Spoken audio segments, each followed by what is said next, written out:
Yadadri district mandal Olikonda గ్రామం Vemulakonda new మండలంగా ప్రకటించాలని ఎన్నో రోజుల నుంచి నిరసనలు చేపడుతున్నాం వేములకొండలో.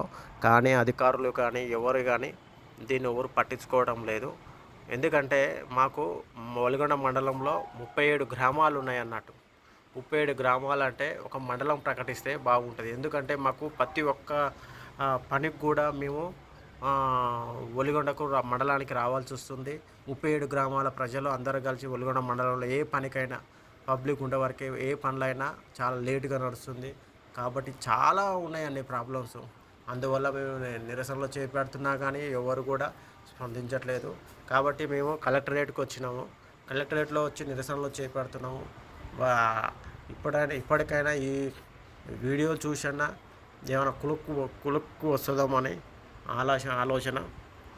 ఎంత అంటే మరీ దారుణం అండి. పక్క మండలం మొన్న మండలం కోసం చేస్తే వాళ్ళకు మండలం ప్రకటించారు. కానీ ఇవి వేములకొండ చివర్లో ఉన్నది కాబట్టి అనుకుంటురా మరి ఎట్లనో. ఏంటంటే ఇంత ముందుకు నవాబ్ నైజాం కాలంలో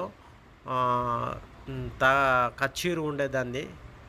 ఇంతకుముందుకు అక్కడనే ఉండే పెద్ద హాస్పిటల్ ఉంది వేములకొండలో. వచ్చేసి పుణ్యక్షేత్రం ఉన్నది. అన్నిటికి సంబంధించిన వసతులు ఉన్నాయి అక్కడ. అయినా మరి ఎందుకు ప్రకటిస్తలేరో ఏమో తెలియదు. దీంట్లో ఇప్పటికైనా స్పందించాలని కలెక్టరేట్లో మేము నిరసన చేపడుతున్నాం. ఇప్పుడు ఏమైతే చూడాలి. ఒక్కొక్కరు చాలా ఎంతమంది అంటే దాదాపు అయిన చుట్టుపక్కల ఊళ్ళో 11 గ్రామాల ప్రజలు అందరూ కలిసి నిరసనలు చేపడుతున్నారు.